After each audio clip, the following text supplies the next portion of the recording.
May I welcome all who are watching us online, His Excellency, the President of Ukraine, Mr. Volodymyr Zelensky, who will address us via video link. We all know how busy your schedule is day after day, and we all admire your courage and determination in these days and months when your country is under brutal and illegal attack by the Russian military.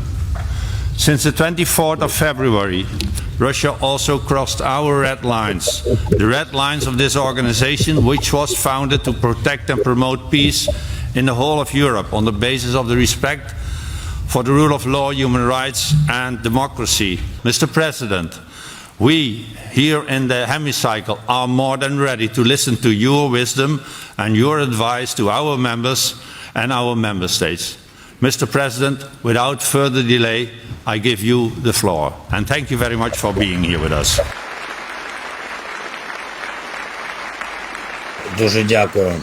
Thank you. Thank you so much for your support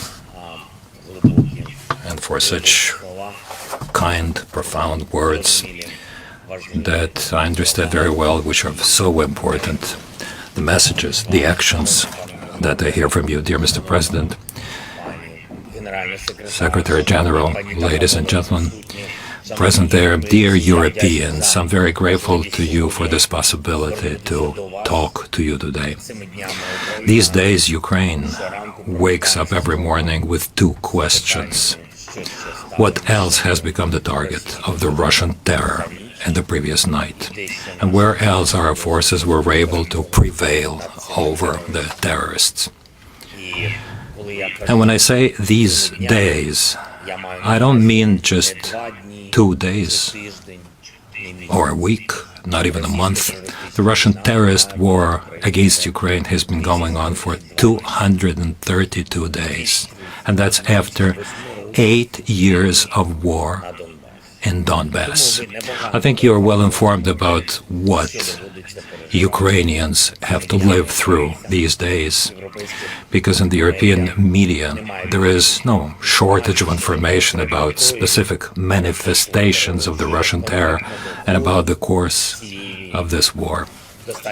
The Ukrainian delegation at the Parliamentary Assembly is working quite effectively, stressing what is important for Ukraine and for all of Europe.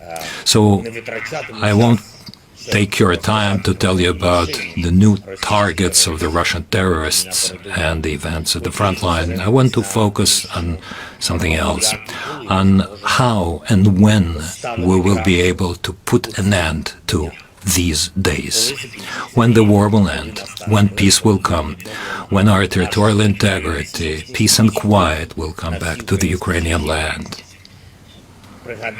I remember when I became President of Ukraine in 2019, our country had quite difficult relations with the Council of Europe, because then the Russian delegation had come to the Parliamentary Assembly. In fact, there was an attempt to forget everything that Russia had done against Ukraine and European values starting with 2014. Forget it by covering it with the ideas that allegedly one had to keep up the dialogue with Russia on all possible levels. Then the word dialogue camouflaged the desire to just ignore the reality. And even worse, that word camouflaged the desire of some actors to get a part of the corrupt money flow from Russia to Europe that had already caused many troubles in the European politics. This year there is nothing like that any longer, and I'm really grateful to you for that, really grateful.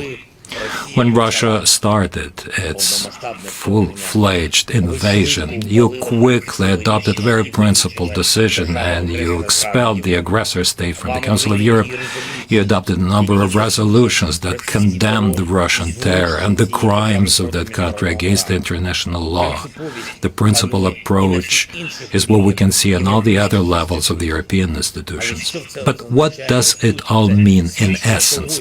It shows that finally a real dialogue has started, a fair dialogue, the dialogue we need so much. And it's just not just the word dialogue that camouflages something, but a real search for solutions. It's a dialogue between Europeans, dialogue about how we should save people's lives, how we should protect our joint values, and how Europe should withstand when they're attacking everything which is fundamental for peace. And when this attack is carried out not by a marginal political group, which we had seen in Europe before, but when the attack is carried out by geographically the largest country of the world, the country that for decades had prepared itself for the war and it turned it into its ideology, the destruction of human rights. And now we see some historically important results of this dialogue in Europe between the Europeans. We see the actions that have made Europe unprecedentedly stronger. Never yet in the history united Europe was so strong as it is today, so focused on everything that is needed to not allow the Russian terrorists destroy our lives. This is the power of dialogue. Together, we are isolating Russia. Together, we're punishing it for the terror and making it feel the price of the war it has unleashed.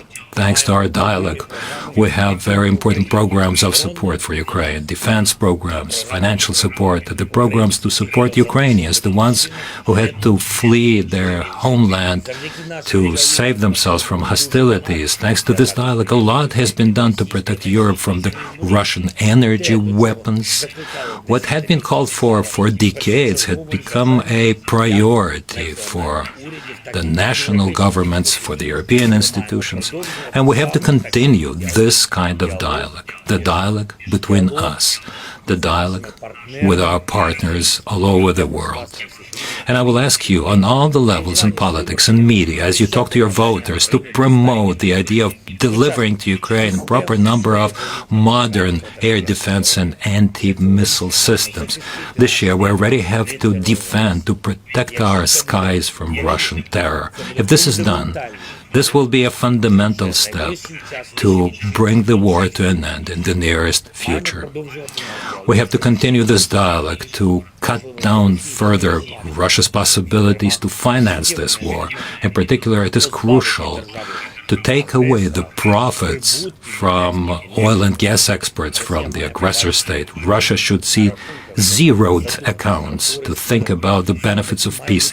This is what the sense of the sanction packages of the EU should be. We have to continue this dialogue to finally find a way to force Russia to comply with the requirements of the IAEA and of all the humanity. In other words, to demilitarize Zaporizhzhia nuclear power plant. Russia should not only take all its military equipment from there, but to take all of its soldiers from there. We have to continue this dialogue so to make Russia responsible as the aggressor state and every Russian murderer and butcher for all the crimes in this war, for every manifestation of their terror. When these legal mechanisms are created, when they start working, this will become one of the most powerful guarantees for long-term peace. Ladies and gentlemen, dear Europeans, this year we have seen that Russia is rejecting any real dialogue with us. Russia only wants to speak with the language of terror. And this is a fact. This fact should be recognized at every level, politically, legally, and at the front line in Ukraine by supporting our defense capabilities. And I want to thank you because PACE can become the first international organization that will recognize Russia as the terrorist state.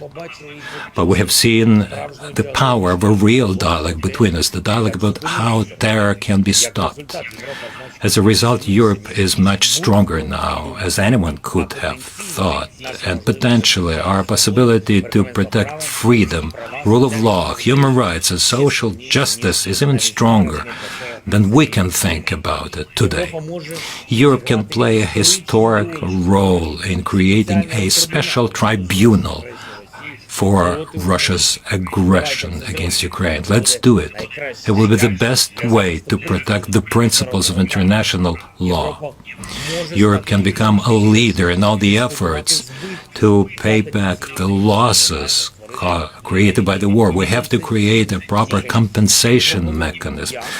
And we have some ideas about how to create it. A draft like that, a project has already been prepared by Ukraine, and I will ask you to support it in Europe and on the level of the UN General Assembly, especially because it is in Europe when the lion's share of the Russian assets are concentrated, of the state as such, of the corrupt businesses that are related to the aggressor state. The Russian assets should go into compensation of all the losses caused by the war.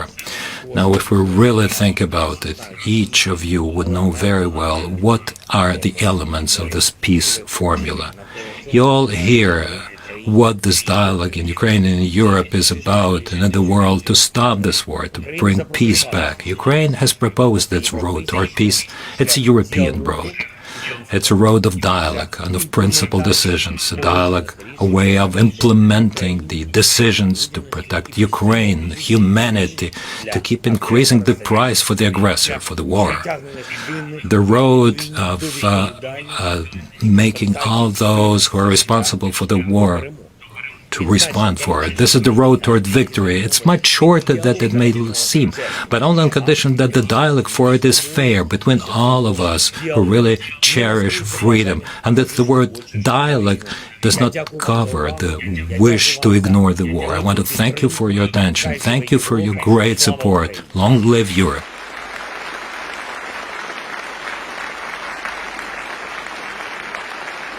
Дуже дякую.